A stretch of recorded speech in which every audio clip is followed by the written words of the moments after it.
బంగ్లాదేశ్లో హిందూ వ్యతిరేక భారత వ్యతిరేక అల్లర్లు దాడులు కొనసాగుతూనే ఉన్నాయి సార్. ఆందోళనకారులు డిమాండ్ చేస్తూ ఉన్నారు షేక్ హసీనాను భారత్కు బంగ్లాదేశ్కు అప్పచెప్పాలి అని చెప్పేసి. బంగ్లాదేశ్ నుంచి ప్రజల తిరుగుబాటు తర్వాత 2024 ఆగస్టు 5న షేక్ హసీనా భారత్ చేరుకున్నారు. అప్పటి నుంచి కూడా ఢిల్లీలోనే ఆశ్రయం పొందుతోన్న పరిస్థితి. ఇప్పుడు మళ్ళీ షేక్ హసీనాను అప్పచెప్పాలనే డిమాండ్ బంగ్లాదేశ్లో పెద్ద ఎత్తున వినిపిస్తోంది సార్. మరి షేక్ హసీనా ఎప్పుడు బంగ్లాదేశ్ వెళతారు?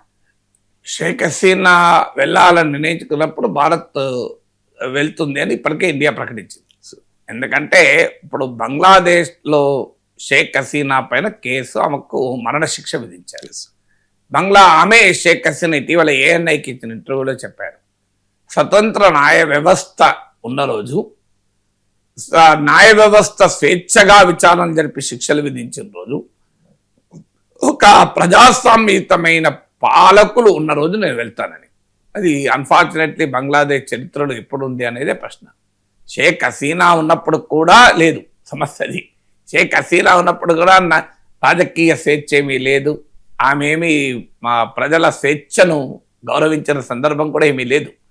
అందువల్ల బంగ్లాదేశ్లో షేక్ హసీనా ఇప్పుడు వెళితే ఒక రకంగా ఆమె చెప్పినట్టు షీ విల్ బి అసాసినేటెడ్, ఆమె హత్యకు గురవుతుంది, ఆమెకు ఉరిశిక్ష పడాల్సిన అవసరం లేదు, ఈ లోపల ఎవరో చంపేస్తారు. సో అలాంటి పరిస్థితుల్లో ఉన్నప్పుడు భారతదేశం ఎందుకు పంపుతుంది, ఆమె ఎందుకు పోతుంది? సో ఆమె పార్టీని నిషేధించారు, అవామీ లీగ్ను. అవామీ లీగ్ను ఎన్నికల నుంచి పోటీ చేయకుండా నిషేధించారు. ఆ అవామీ లీగ్ నాయకుల ఇళ్లపైన రోజు దాడులు జరుగుతున్నాయి, అవామీ లీగ్ కార్యకర్తల హత్యలు జరుగుతున్నాయి.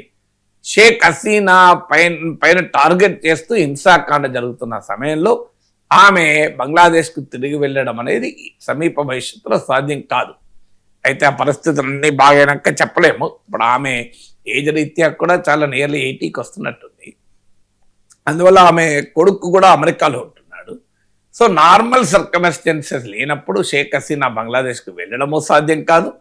వెళ్ళాలనే డిమాండ్ ఎందుకు చేస్తున్నారంటే ఆమెను వెంబడించి వేటాడే బంగ్లాదేశ్ ప్రభుత్వము, మహమ్మద్ యూనస్ నాయకత్వంలో ప్రభుత్వము, బంగ్లాదేశ్లో ఉన్న ఇస్లామిక్ వాదులు, ఆమె రాజకీయ ప్రత్యర్థులు సహజంగానే ఆమెను వేటాడాలి కనుక వేటకు వెళ్తున్న వాడు తనకు వేటకు దొరకాలని కోరుకుంటాడు, అంతకని ఎక్కువ కోరుకుంటాడు. కానీ షేక్ హసీనాకు తెలుసు, భారత్కు తెలుసు, ఆమె ఇప్పుడు బంగ్లాదేశ్కి వెళ్ళడం ఆమెకు ప్రమాదకరమని.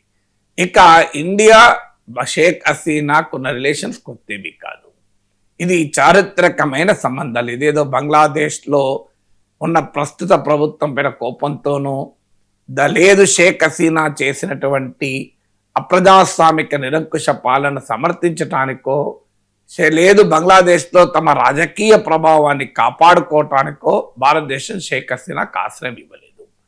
ఇందులో ఇండియన్ ఇంట్రెస్ట్ ఇమిడి ఉన్నాయి, హిస్టారికల్ రిలేషన్షిప్ ఇమిడి ఉంది.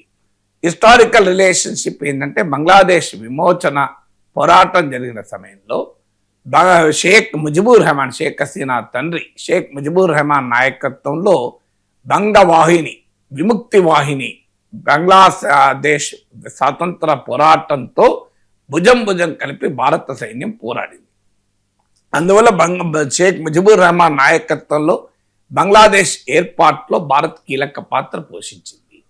అప్పుడు బంగ్లాదేశ్ ఏర్పాటును వ్యతిరేకించే ఇస్లామిక్ శక్తులు, పాకిస్తాన్లోనే ఉండాలని కోరుకున్న జమాత్ ఇస్లామీ బంగ్లాదేశ్ లాంటి ఇస్లామిక్ మతోన్మాదులు ఆనాటి నుంచి కూడా బంగ్లాదేశ్ స్వాతంత్రాన్ని వ్యతిరేకిస్తున్నారు. ఆ స్వాతంత్రానికి నాయకత్వం వహిస్తున్న అవామీ లీగ్ను వ్యతిరేకిస్తున్నారు. దానికి నాయకత్వం వహించిన షేక్ ముజిబుర్ రెహమాన్ లెగసీని, ఫ్యామిలీని వ్యతిరేకిస్తున్నారు. దానికి మద్దతుగా ఉన్న భారత్ను కూడా వ్యతిరేకిస్తున్నారు. అందువల్ల ఇవాళ షేక్ హసీనాను అప్పజెప్పడము అంటే ఈ బంగ్లాదేశ్ విమోచనని వ్యతిరేకించే, పాకిస్తాన్లోనే బంగ్లాదేశ్ ఉండాలని కోరుకునే, పాకిస్తాన్ అనుకూల భారత వ్యతిరేక ఇస్లామిక్ మతోన్మాదులకు భారత్ తలవగడమే అవుతుంది. అందువల్ల ఇండియన్ డిప్లొమసీ రీత్యా ఇది మంచిది కాదు కనుక మనం షేక్ హసీనా అప్పచెప్పాము. ఇది హిస్టారికల్ కాంటెక్స్ట్. ఇక ఇండియన్ ఇంట్రెస్ట్ ఏంటి? షేక్ హసీనా అధికారంలో ఉన్న సమయంలో బంగ్లాదేశ్లో జమాత్ ఇస్లామీ లాంటి ఇస్లామిస్ట్ శక్తులు కంట్రోల్లో ఉన్నాయి. జమాత్ ఇస్లామీ వాజ్ బ్యాన్డ్ ఆ షేక్ హసీనా పదవి నుంచి తొలగించబడ్డాక మహమ్మద్ యూనస్ ప్రభుత్వం జమాత్ ఇస్లామీ బంగ్లాదేశ్ పైన ఉన్న నిషేధాన్ని ఎత్తివేసి నేరాలకు పాల్పడిన జమాతీ నాయకులందరినీ విడుదల చేసింది. సో షేక్ హసీనా అధికారంలో ఉన్నంత కాలం సెక్యులర్ బంగ్లాదేశ్, కాస్త డెమోక్రటిక్ అని చెప్పలేం కానీ సెక్యులర్ బంగ్లాదేశ్ చూసాం.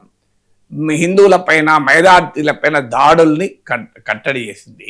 బంగ్లాదేశ్ భూభాగం నుంచి భారత వ్యతిరేక కార్యకలాపాలు జరగకుండా నియంత్రించింది.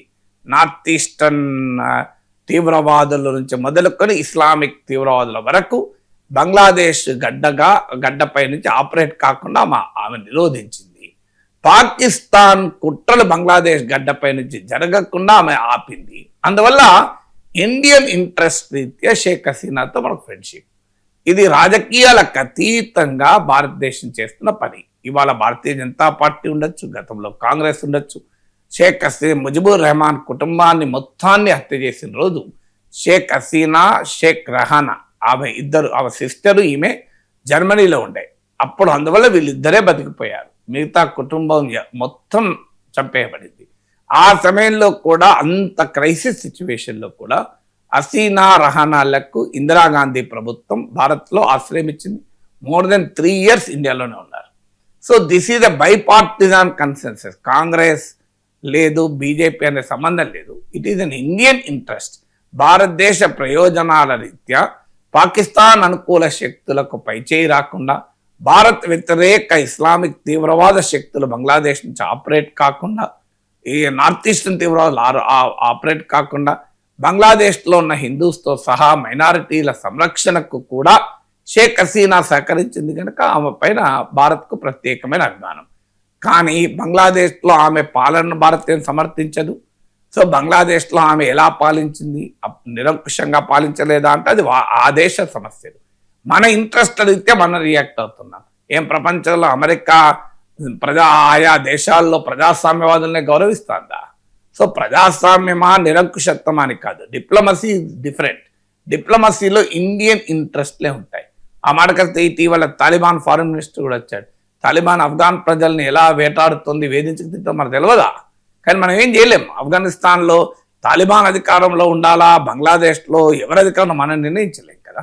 అందువల్ల బంగ్లాదేశ్ పరిణామాల్ని శాసించటానికి కాదు షేక్ హసీనాకి ఇచ్చేది. ఇండియన్ ఇంట్రెస్ట్కు నిలబడ్డ నాయకురాలిగా, చారిత్రక సంబంధాలు ఉన్న కుటుంబం కనుక, చారిత్రక సంబంధాలు ఉన్న రిలేషన్షిప్ కనుక దాన్ని ఆనర్ చేస్తూ ఇండియా షేక్ హసీనాకు తాత్కాలిక ఆశ్రయాన్ని ఇచ్చింది. ఏమి ఇండియాలో పర్మనెంట్గా ఆమె సెటిల్ అవుతుందని ఇండియా అనలేదు, ఆమె అనలేదు. ఆమె బంగ్లాదేశ్కు తిరిగి వెళ్ళాలనే కోరిక. తిరిగి వెళ్ళే పరిస్థితులు అక్కడ లేవు కనుక ఆమె వెళ్ళడం లేదు. ఆమె తిరిగి వెళ్ళే పరిస్థితులు లేవు కనుక ఆమెను భారతదేశం పంపించే అవకాశమే లేదు.